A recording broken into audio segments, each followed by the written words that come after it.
नमस्कार साथियों, सफल आईएएस इंस्टीट्यूट में आपका हार्दिक स्वागत है। आज जो मुद्दा हमने लिया है वह मुद्दे का नाम है आतंकवाद और एमपीपीएससी मुख्य परीक्षा में ये मुद्दा क्या है शामिल है।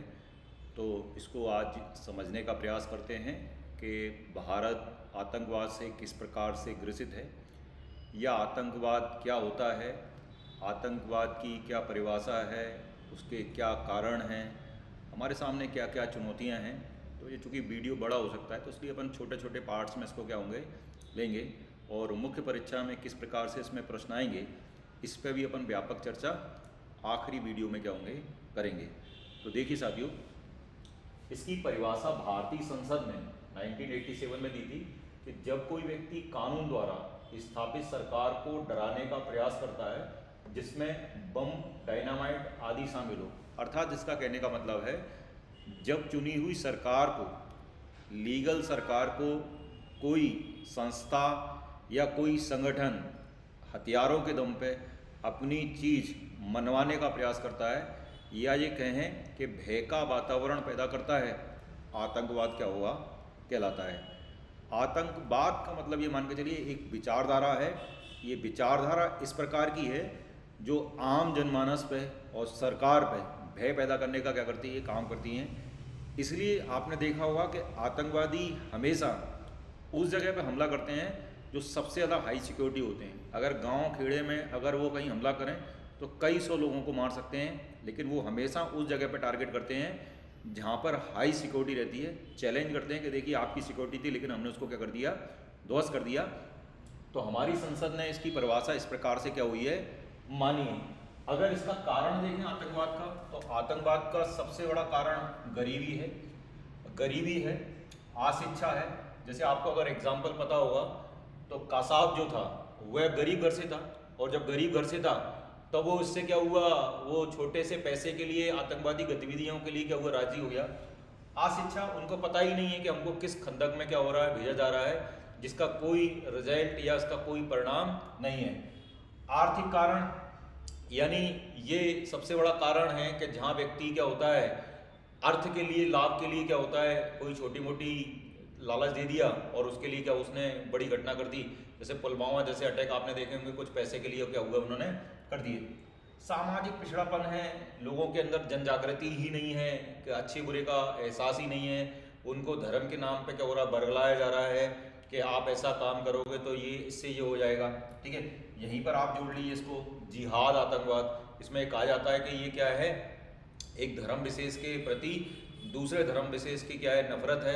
ये लोग हमारे धर्म के प्रति नफरत कर रहे हैं, इसलिए धर्म को बचाने के लिए हमको ये सारी गतिविधियां क्या हो रही हैं, करना पड़ रही हैं। ठीक है, महत्वाकांक्षा खलीफा बनने का आपने आईएएस वाले मामले में देखा कि हर व्यक्ति खलीफा बनना चाहता है। खलीफा मतलब पैगंबर मोहम्मद साहब का उत्तराधिकारी। ठीक है, अगर इसके प्रकार देखें, आतंकवाद के अगर हम प्रकार देखें तो आतंकवाद के प्रकार में हमको एक नरजाति आतंकवाद दिखाई देता है, और इसको हम बहुत अच्छी तरह से देख सकते हैं कहाँ पर, श्रीलंका के अंदर। एक जमाने में वहाँ लिट्टे का बहुत बड़ा क्या था, रोल था, और एक समुदाय विशेष क्या हो रहा था, एक समुदाय विशेष से संघर्ष कर रहा था। यानी वहाँ तमिल और सिंगलियों का क्या कर रहा था, विवाद हो रहा था। और श्रीलंका के तमिल जो थे वह क्या कर रहे थे, प्रयास कर रहे थे डर की भावना से, या मान के चले एक समुदाय विशेष था जो अपनी चीज को या अपने वजूद को साबित करने का क्या कर रहा था, प्रयास कर रहा था। धार्मिक आतंकवाद है, भारत में यही हमको क्या होता है, दिखाई देता है कि ये बताया जा रहा है कि साहब ये जो लोग हैं, ये धर्म विशेष के लोग हैं, ये हमारे ऊपर क्या कर रहे हैं, आघात कर रहे हैं। इसलिए जम्मू एंड कश्मीर के अंदर आपको सबसे ज़्यादा यही आतंकवाद क्या हुआ दिखाई देगा, और अल्लाहू अकबर के नारे वहाँ पर क्या होंगे, दिखाई देंगे। राज्य प्रायोजित आतंकवाद, अगर ये धार्मिक आतंकवाद जरूर हमारे जम्मू एंड कश्मीर में, लेकिन ये राज्य प्रायोजित है। राज्य प्रायोजित मतलब है कि इसको पीछे से संरक्षण मिला हुआ है, कहाँ से, पाकिस्तान से। पाकिस्तान बड़ी मात्रा में फंडिंग कर रहा है, हथियार दे रहा है।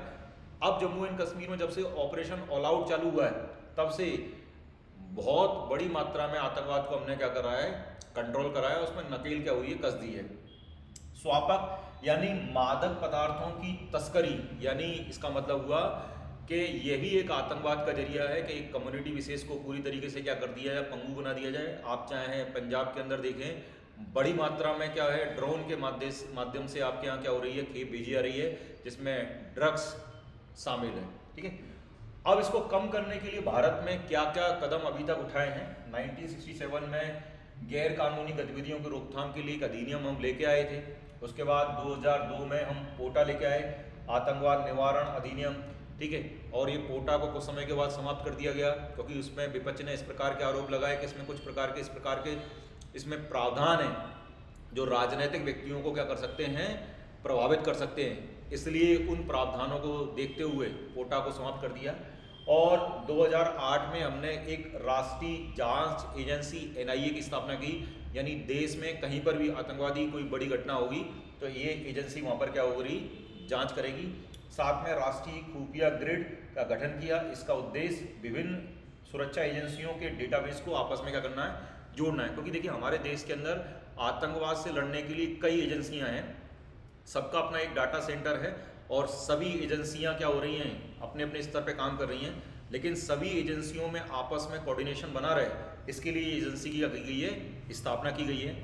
साथियों, भारत में आतंकवाद को रोकने के लिए संस्थागत ढांचा क्या है, तो संस्थागत ढांचा हमारे पास सबसे पहले जो ढांचा है राष्ट्रीय सुरक्षा परिषद NSCS। ठीक है, इसके साथ साथ गृह मंत्रालय भी अपने स्तर पे क्या होता है, इन गतिविधियों को रोकने का काम करता है। साथ में NIA जो मैंने आपको बताया, ये NIA भी क्या कर रहा है, आतंकवाद की क्या कर रहा है, जांच कर रहा है। ठीक है, इसके अलावा अगर हम ये देखें कि आतंकवाद के विभिन्न स्वरूप क्या हैं, तो ये है एक नया चीज, लॉन वुल्फ हमले। अब ये लॉन वुल्फ हमले क्या होते हैं, देखिए जैसे अगर हमको ये तो पता लग जाता है कि किसी भी स्थिति के अंदर कोई एक संगठन है, जैसे मान लीजिए अलकायदा है, सिमी है, या आपके बताइए ISIS है, या आपको पता पड़ा इंडियन मुजाहिदीन एक संगठन है। संगठन पे तो हम नज़र रख सकते हैं कि भाई ये संगठन है, इसके ऊपर नज़र रखिए, हमारी एजेंसियां उसके ऊपर नज़र रखी हुई हैं, उसकी सारी एक्टिविटियों पे नज़र रखी हुई हैं।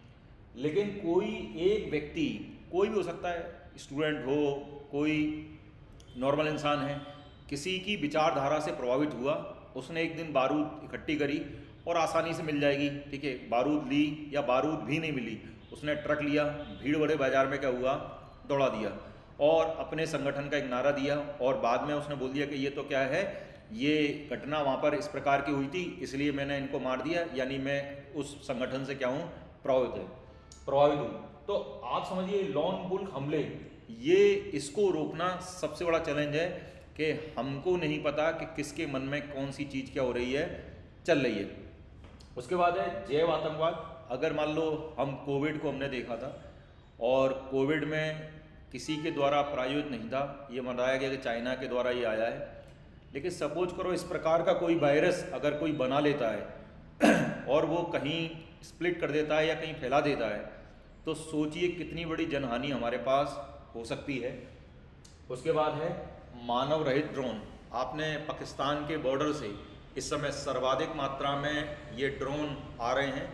इन ड्रोनों में हथियार है और इन्हीं ड्रोनों में क्या है, आपके RDX है, इन्हीं ड्रोनों में क्या है, ड्रग्स बड़ी मात्रा में सीमा से क्या हो रही है, भारत में क्या हो रही है, भेजी जा रही है। यानी भारत के लिए सबसे ज़्यादा अभी ये स्वरूप अभी आपको क्या हो रहे हैं, दिखाई दे रहे हैं, जो भारत के अंदर आतंकवाद को बढ़ाने में क्या कर रहे हैं, काम कर रहे हैं। इसके बाद अपन आतंकवाद की क्या चुनौतियां हैं, ठीक है, और आतंकवाद को हम किस प्रकार से रोकेंगे, इस पे अपन नेक्स्ट वीडियो में चर्चा करेंगे। ये मुख्य परीक्षा के लिए महत्वपूर्ण टॉपिक है। धन्यवाद साथियों।